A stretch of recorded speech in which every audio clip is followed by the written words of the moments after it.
सांगली शहर पत्रकार संघाकडून पत्रकार दिन उत्साहात साजरा, मान्यवरांनी दिल्या पत्रकारांना शुभेच्छा। सांगली शहर पत्रकार संघाकडून 6 जानेवारी पत्रकार दिन उत्साहात साजरा केला जातो आणि यावेळी खासदार विशाल पाटील, विधान परिषद आमदार इद्रिस नाईकवाडी, पोलीस अधीक्षक संदीप घुगे, जिल्हा परिषदेच्या CO तृप्ती धोडमिसे, मनपा आयुक्त शुभम गुप्ता, ज्येष्ठ पत्रकार बापूसाहेब पुजारी, राष्ट्रवादीचे शहर जिल्हाध्यक्ष पद्मकार जगदाळे, जिल्हा माहिती अधिकारी संप्रदा बिडकर, शहर पत्रकार संघाचे अध्यक्ष सुभाष खराडे मान्यवरांनी पत्रकारांना शुभेच्छा दिल्या आहेत। आणि यावेळी व्हॉइस ऑफ मीडिया इलेक्ट्रॉनिक सेलचे जिल्हाध्यक्ष शंकर देवकुळे, ज्येष्ठ पत्रकार हरीश यमगर, प्रकाश कांबळे, शेखर जोशी, दीपक चव्हाण आदींसह पत्रकार उपस्थित होते। कार्यक्रमाचे नियोजन ऋषिकेश खराडे, अमरनाथ खराडे, संजय देसाई यांनी केले आहे। आता सत्ता परत आली तर आपल्याला मंत्रिपदच दिलं नाही। पत्रकारांना आवडते पालकमंत्रीपद, एक जिल्ह्याचं मंत्रिपद कुत्रा असते, पण त्याच्या मागे लागता येते, त्यांच्यावर काय लिहिता येते, त्यांच्याकडनं काय घेता येते। आता नसल्यामुळे थोडा त्रास आहे। आता कोण नाईकवाडी साहेब तुम्ही पालकमंत्री सत्ताधारी नेमताय, चांगलं आहे। ह्याच्याबद्दल म्हणजे आता बेटिंग सुद्धा चालू झाली असेल बघा कोण पालकमंत्री होणार। पण हे पालकमंत्री झाल्या आपण सगळ्यांनी, तुम्ही आमदार म्हणून, आम्ही खासदार म्हणून, ह्या सांगलीच्या पत्रकारांसाठी एखादं काहीतरी नवीन करायचा प्रयत्न आपण ह्या दिनानिमित्त आपण त्यांना आश्वासन दिलं। एखादं कॉलनी असेल, काही सवलतीच्या घरं असतील, काही इतर सुविधा असतील। कदम साहेबांनी खूप चांगले मुद्दे मांडले आणि मॅडमनी खूप छान विषय मांडले जे आपल्या हेल्थ, स्वास्थ्य म्हणजे मानसिक असो शारीरिक असो। काल आपल्यातला एक व्यक्ती निघून गेला, पण ह्याच्यापुढे आपण सुद्धा फिट आहोत का? इतर त्रास आहेतच, राजकीय त्रास आहेत, धमक्या वगैरे आहेतच, पण आपण ही आपल्या कुटुंबाला वेळ देतो का, आपल्या प्रकृतीला वेळ देतो का? ह्याच्यासाठी सुद्धा काय काय प्रबंध करता येतील। हेल्थ कॅम्प घेतला, मॅडमनी काही सजेशन दिले, खूप चांगले दिले। त्यातनं आपण सगळ्यांनी काहीतरी शिकून घ्यावं, आमच्या राजकर्त्यांकडनं काहीतरी करून घ्यावं। मी जर्नलिस्ट प्रोटेक्शन ऍक्ट आणण्याचा प्रयत्न येणाऱ्या दाखल केलेला आहे। येणाऱ्या लोकसभेत माझा प्रयत्न असणार आहे की त्याच्यावर चर्चा घडावी, त्यात आणि तुमच्या काही सूचना असतील त्याही आपण आणूया, की जेणेकरून तुम्ही जे लढताय, सामान्य लोकांसाठी लढता, मुद्दे पुढे आणायचा प्रयत्न करता, ते लढत असताना तुम्हाला स्वतःचं आणि तुमच्या कुटुंबाचं संरक्षण हे सर्वात महत्वाचं वाटावं आणि ते तुम्ही संरक्षित राहावं, हे राजकर्ते म्हणून आम्ही पाहावं, ही ह्या ठिकाणी मी तुम्हाला मुद्दा मांडतो। खूप काय बोलायचं असल्यामुळे आज आपण ठरवून आज अण्णा श्रद्धांजली म्हणून कधी बोलायचं ठरवलेलं आहे। तरी सुद्धा ह्या दिनाच्या तुम्हाला पुन्हा एकदा मी सगळ्यांना शुभेच्छा देतो आणि मी आता विनंती करतो आणि त्यातून मलाही खूप साऱ्या गोष्टी शिकायला मिळाल्या। आणि खरं तर आता बऱ्याचशा गोष्टी जगदाळे सरांनी बोललेल्या आहेत, परंतु म्हणजे तुमचे चॅलेंजेस आहेत तेही नवीन जे आहेत टेक्नॉलॉजीमुळे उभे आहेत ते तर दिसतच आहेत, परंतु 1-2-3 गोष्टी मला फार अशा जाणवत आहेत। काल मला म्हटले सकाळच्या वर्गानिमित्त मी होते तेव्हा 2-3 पत्रकार म्हटले की मॅडम तुम्हाला बोलायचं, आपल्याला काय 1.5 वर्षात काय भांडण असेल ते सगळं तुम्ही उद्या बोला। मला असं वाटतं हा आपण दोन्ही वेगवेगळ्या प्रकारचे स्तंभ म्हणून संवाद होत राहतील, परंतु मला जे जाणवलं, मी जी पत्रकारिता बघितली इथे किंवा पत्रकारांना मी जे जवळ बघितलं त्यातून मला काही गोष्टी म्हणजे फार महत्त्वाच्या जाणवल्या। एक म्हणजे टेक्नॉलॉजीचं तर चॅलेंज आहेच, परंतु टेक्नॉलॉजीबरोबर स्पर्धा करणारा वर्ग आहे तुमचा। म्हणजे तुमचे वेगवेगळे माध्यम आहेत, वेगवेगळ्या माध्यमांमधली स्पर्धा, आणि त्याच्यामध्ये स्पर्धा करताना breaking news, fast news culture जपायचं असेल किंवा जपावं म्हणून जे प्रेशर आहे तुमच्यावरती ते भयानक आहे। त्यामुळे तुमच्यावर येणारा शारीरिक मानसिक तणाव किती आहे तो आम्हाला जाणवतो।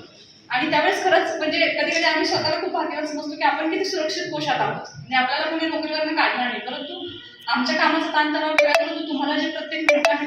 आणि इतर सर्व मान्यवरांना माझा नमस्कार। आज आपण खूप महत्त्वाच्या दिनासाठी जमलेलो आहोत, म्हणून त्या निजेचा पण कार्यक्रम असल्यामुळे थोडा उशीर झाला, त्याबद्दल क्षमा। पण पत्रकार दिन खूप महत्त्वाचे आहे, कारण पत्रकार महत्त्वाचे आहे।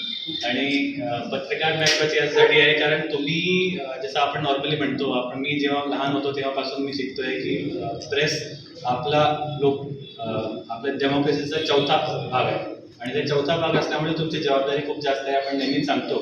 पण मला वाटते की तुम्ही जी करत आहात त्या बऱ्यापैकी पॉझिटिव्ह निगेटिव्हच्या कॉम्बिनेशन असल्यामुळे आपल्याला फक्त एवढी बाब थोडं लक्षात ठेवली पाहिजे की कन्स्ट्रक्टिव्ह क्रिटिसिझम असणे अपेक्षित आहे।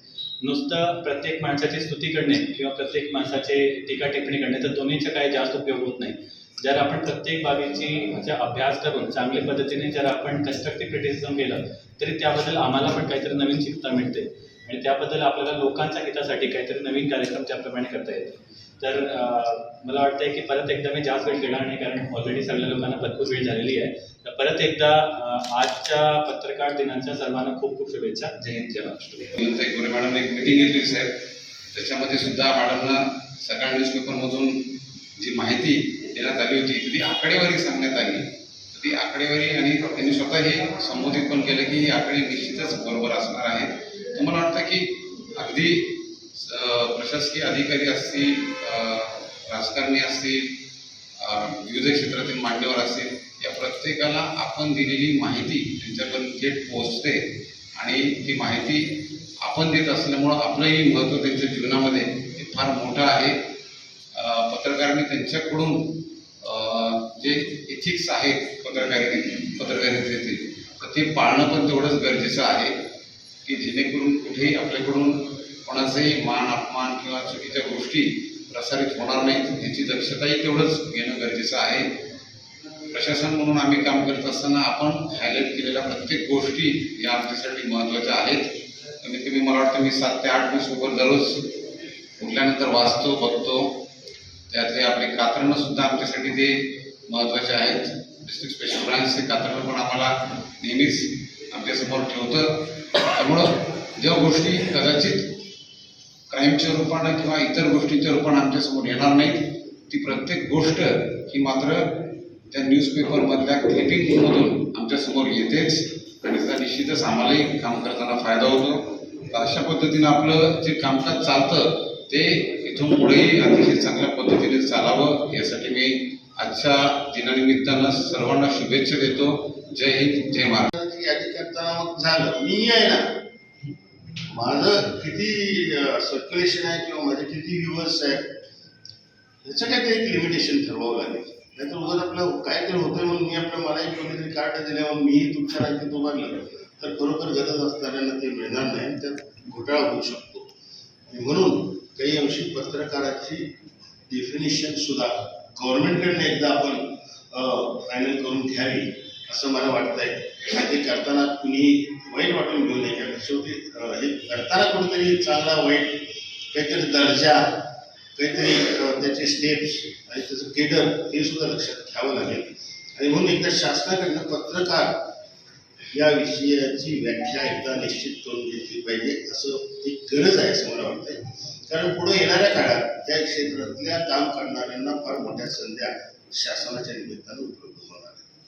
पण ते उपलब्ध होताना भाऊगर्दी उगाचच होता उपयोगी नाही. खरोखर जे गरजेचे आहे, ज्यांचा अधिकार आहे, ज्यांचा हक्क आहे, जे त्या स्टेपचे आहेत त्यांनाच त्याचा फायदा मिळावा ही माझी प्रामाणिक इच्छा आहे. म्हणून येणाऱ्या काळात चांगले दिवस पत्रकारांना या वर्षीच सांगतोय मी की चांगल्या पत्रकारांना चांगले दिवस येतील. उज्ज्वल भवितव्यासाठी कुठेतरी त्यांना जोड मिळेल अनेक विषयांची आणि त्यासाठी शासनाने आम्ही कुठल्याही पक्षात असो, कुठल्या पक्षात असेल त्याचं काय तुम्ही डोक्यात घेऊ नका.